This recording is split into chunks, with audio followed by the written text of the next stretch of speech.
Hey guys, this is Captain for Google Reporting for Duty. I thought, you know what, I'd just do a little simple chill and chat video where it's just going to be relaxing me, restringing my Ibanez sort of guitar here. Yep, look at I'm even my lazy lounge pants here. So anyway, one of the reasons I'm doing this, I just thought I'd do something chilling and chatting and relaxing, but I hear a lot of people saying that Floyd Rose Bridge is not a good bridge to start off with if you're playing guitar. And I see that to a degree because it is more complicated, but it's not that hard. So first of all, what I'm gonna do is I'm gonna loosen up the locking nuts up here so that I can loosen up the strings. Now I'm going to do more than just restring. I'm going to check the neck here, straighten it if it needs be, oil the neck, make sure everything is all nice and in order. Let me make sure I got all the tools that I need here. Got to make sure I got the right screwdriver. These are pretty small, but I want to get this bar out of the way here. You could get away with just loosening it, but I want to be able to get to the neck plate so that way I can potentially straighten it if need be, because just by eyeballing it, I think there's a slight bow on the neck, but I can't guarantee it. So that's what I'm gonna do here. I'm just gonna loosen these strings up all next.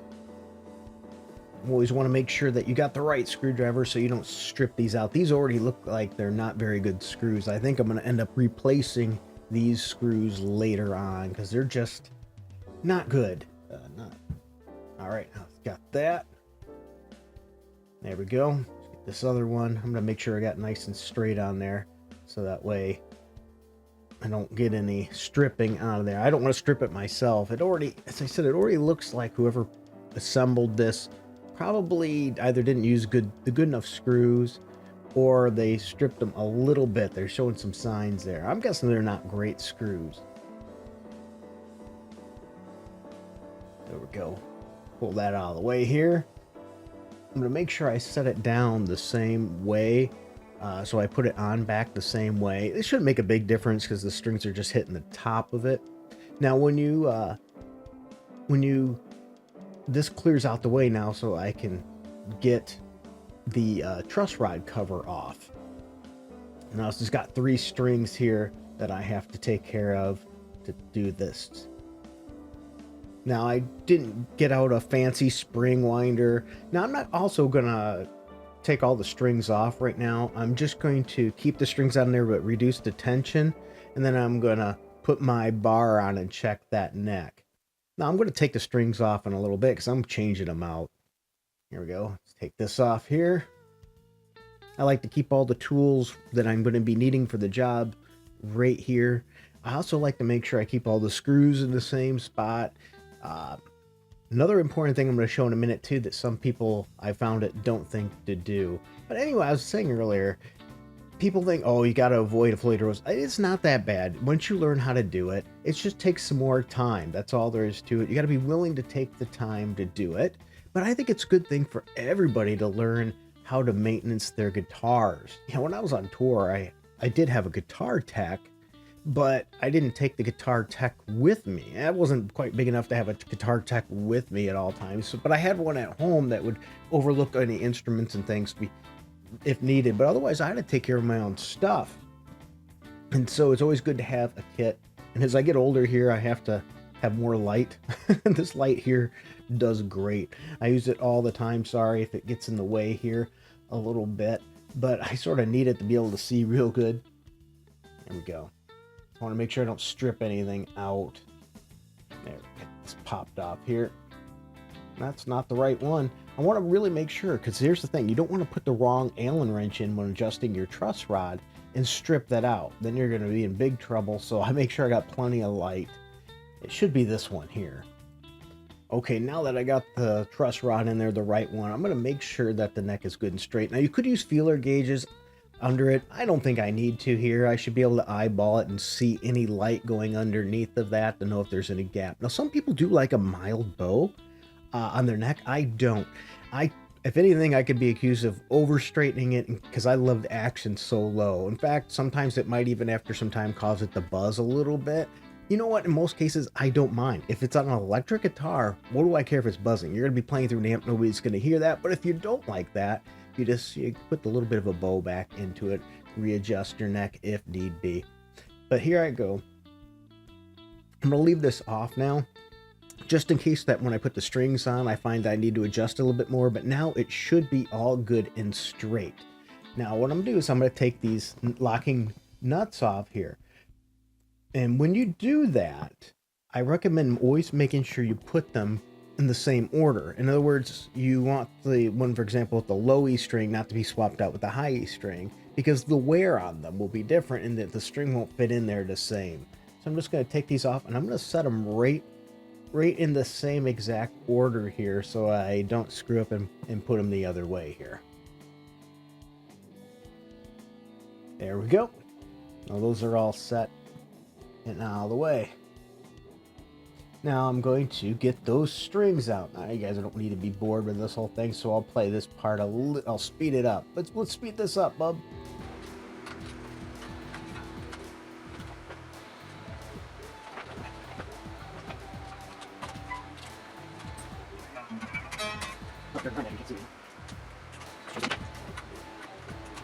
Now before you ever take your strings off, this is one of the keys to make it easy on a Floyd Rose. Just get a trem block and just put it right under there to hold your tremolo system straight. If you don't have one of those, you can use playing cards, an eraser. It doesn't need to be anything expensive, but that's the best way to go before you start taking your strings off.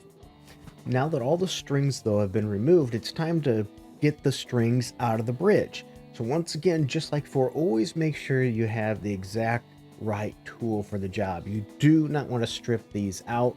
All you have to do is turn them to the Allen wrench post to the left, and that's gonna, and it has a little block in there, and that's going to allow the string to be pulled out of the bridge. And once again, this trem block that I have behind here is keeping the tension, the spring tension, holding on to that bar, keeping the neck from the bridge, I'm sorry, from dropping down because the string tension pulling it down. This is going to help keep everything in tune. Another thing too is you can just tune one string or do one string at a time when you change, but I want to clean the neck off and all that, so I'm going to use the string block and do them all at once. And I'm getting old, so I need to add extra light so I can see into everything there, because otherwise it just ain't working for me. When you get older, you might be that way too if you aren't already.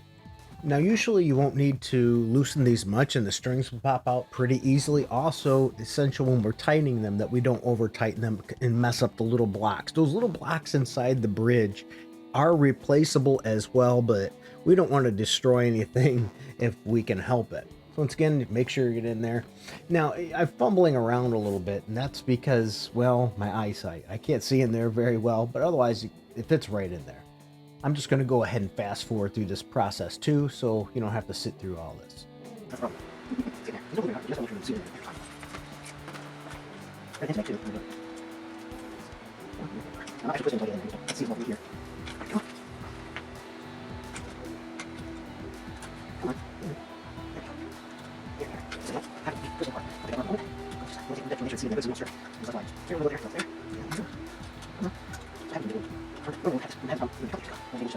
Now, there we go. We need extra light for everything. All right. Now I'm going to get out my strings. Now I use the same kind of strings for every guitar. I use Ernie Ball 9-gauge Super Slinkies, and I'm going to drop this guitar to drop D. But I always hear that, well, how can you drop D without using a heavier gauge of strings? Honestly, I don't think it matters. I mean, yes, you'll get a little bit more dangling there, but I've used them and never had a problem like some people claim. I'm going to throw this pack out of the way here. Now, I will say whenever you're restringing your guitar, always make sure that you don't poke yourself in the finger. I put a lot of blood on guitars, on headstocks, because of getting poked here. And another thing too, I bend that ending here a little bit so it fits into the bridge nice and easily. You can usually do that real easy with like needle nose pliers. Just give it a little bend, like an L curve, and so it can fit right in the bridge real simple and easily. But you don't have to do that. You can shove it right in and bend it over, but it just makes it go in a little easier. There, we want to pop that in there. Always try to get it in straight. We don't want it seated into the side, because we don't want that string popping out or being on an angle. And this can be a little challenging if you're like me and your eyeballs aren't as good anymore. Oh, you know what? Before I do this, though, I'm going to clean the neck off. Got my F1 oil out here, and I'm just going to put a couple drops on here. There we go. I'm just going to use a paper towel. You can use a rag. I'd recommend using a rag most of the time. It'll do better, but I'm just going to wipe it in with the paper towel here because this neck looked like it was getting a little dry and could use a little bit of moisture, especially when the strings are all off. Why not take that extra little time? And if you need to, this is a good time to clean your frets too. But the frets all look nice on this and still really clean, so I don't have to worry about that. I think I'm gonna have to put a little bit more on this. This thing is really sucking it in. I guess it was a little drier than I thought, but as you see here, it's already looking a lot better.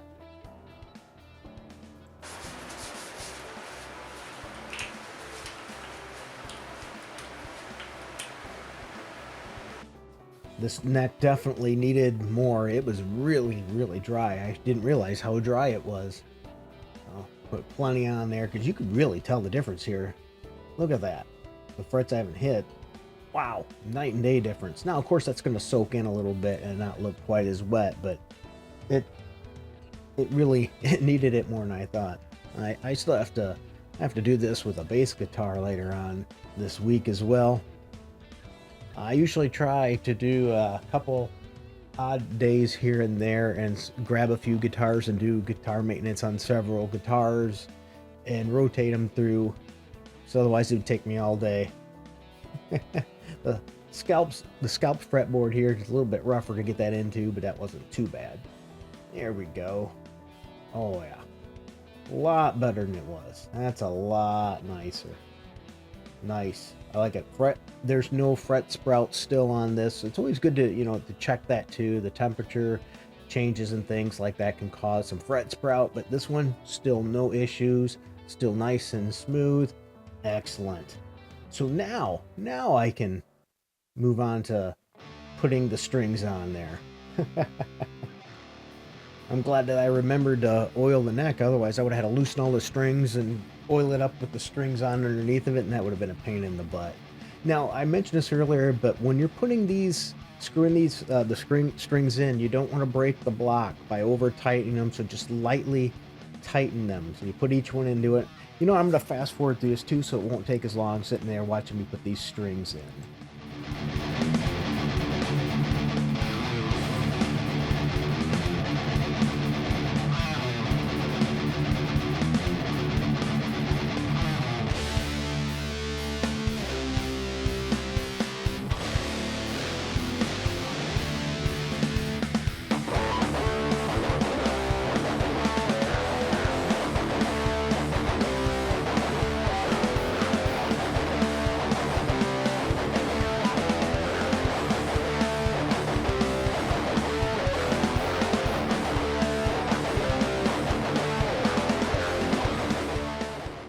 All right, now that all the strings are on it and I have some tension on the strings, they're not completely tuned, but some tension, I want to make sure that neck is still nice and straight. And I do not see any gaps, any light going through there. It's much better than it was before, and that'll help the action on the guitar as well. Now, if you find that your guitar still doesn't have good action, you might have to shim the neck. Some guitars, you'll find that you have to shim the neck on. Doesn't matter what the price point, it happens. That's not hard to do. If you want to see a video on how to shim a neck of a guitar, just let me know. Maybe I'll make that video as well. Well, while I put these in, I'm just gonna fast forward it so you don't have to watch me taking my sweet old time. But do make sure you take your time when you screw these in so that you get them just firm and don't over tighten.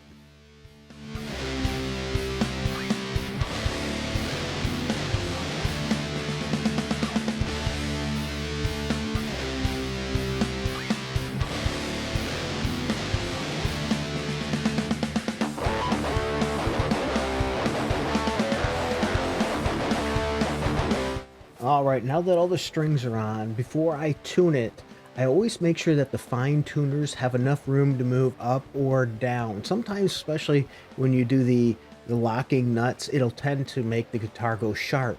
So you want to have plenty of room to go both up and down while tuning.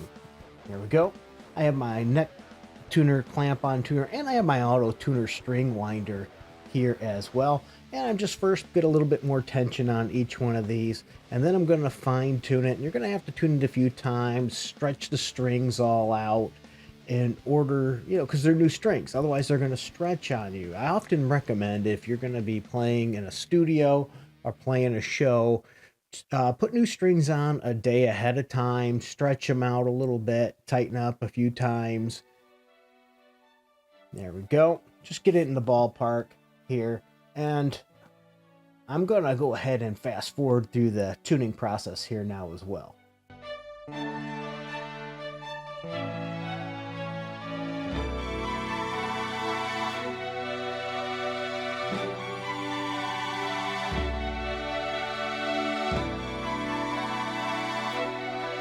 All right, now that it's all tuned up, I'm going to go ahead and grab my cutter here and cut all these strings off there. Get them all nice and cleaned up. I always hated it when I seen people that leave the strings hanging off the guitar like that because they thought it was cool. I don't know why anybody would ever do that. I always found that incredibly annoying. Now that I've restrung the guitar, I'm going to pull the trum block out. And I'm going to make sure that the bridge is all adjusted correctly, because I might need to adjust the string tension. I can already tell by looking at it that I'm going to have to. So I'm going to do that next. That nothing's going to buzz. But got that other one there. I got to move this stool over here. There we go. Now I can put my foot on that stool. So now I can make sure. I have a tendency to make them fret out. So I like my action so low. So far, good. It's a little hard of an angle here for my foot there.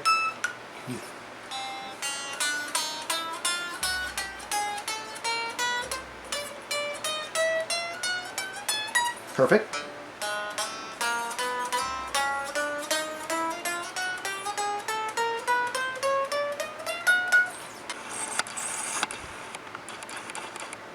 Yeah, see, I like my action incredibly low. So that sometimes will make it buzz, but nobody's going to notice that when you're playing live. Where's the way that string? Yep, it's just this string. Hear that? So that's nothing big anyway, and it can always be adjusted. Alright, the next thing I'm going to do is check my intonation. So, E, good.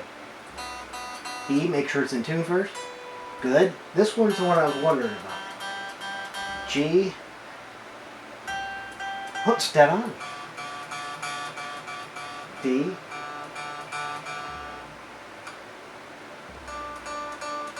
dead on. A, dead on. Now this one's going to be a D. This one's a little sharp. Let me double check again. Oh, you know what? Maybe not. It went sharp on me. Tighten it up. Dead on. I had it already intonated great. When I put the stop bar in, that worked good. The action is really good here, but I noticed I got a little bit too much tension on my bridge here, so I do need to give this a little bit of an adjustment. It's getting pulled in a little bit too far, so I have to loosen up the screws in the back. So then we might have to do some readjustments there afterwards. We're going to take this bar off because you want that flat. You want it completely flat, and see it's back a little ways there. So what we're going to do, we're going to do that work now. We're going to go over here and adjust those, and that just means those are too tight. So fortunately, we don't even have to take it out. You just put it in here and reduce the tension a little bit. Get the screws there on the back. Sit right in there. Go in a little bit. Now it's going to throw the tuning all off, of course. But we want to make that flat.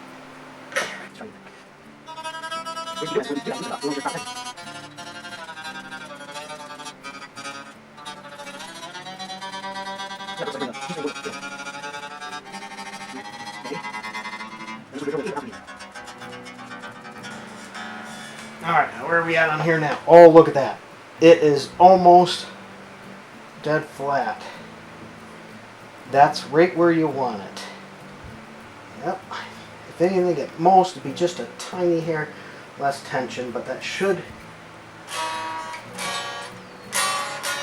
Here it's already out, but it's got to stretch these strings. Now put that tension there and pull that up a little bit more like I thought it would. Because these strings still got to stretch.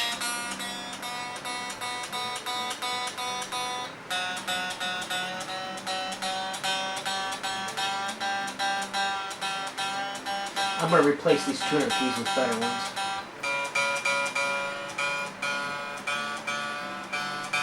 You won't hear that, you know what, you won't hear that rattle when I take these down.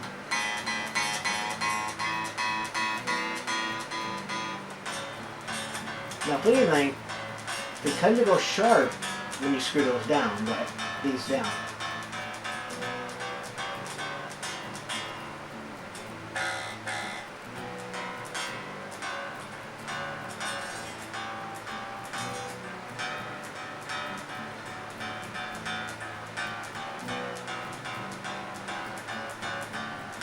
Almost there. There we are. Okay. Now, what we're going to do is we are going to put these down for now. Not real tight, just a little snug, because these are going to still stretch out on me.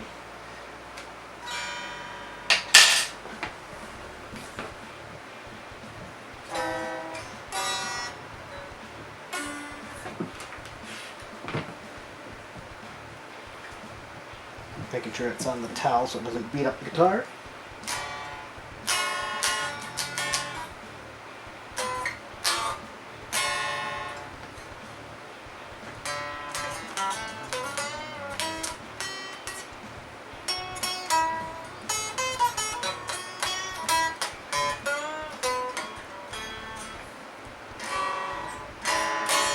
See, that's going to happen a few times.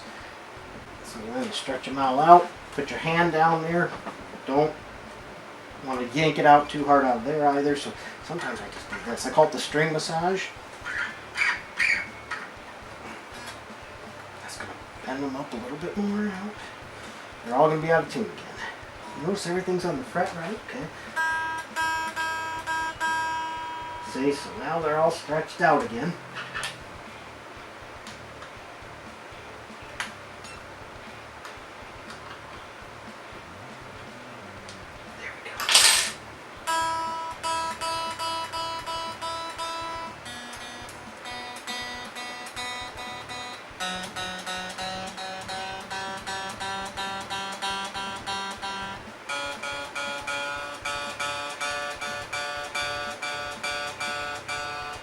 That buzz stopped when I tightened it down too.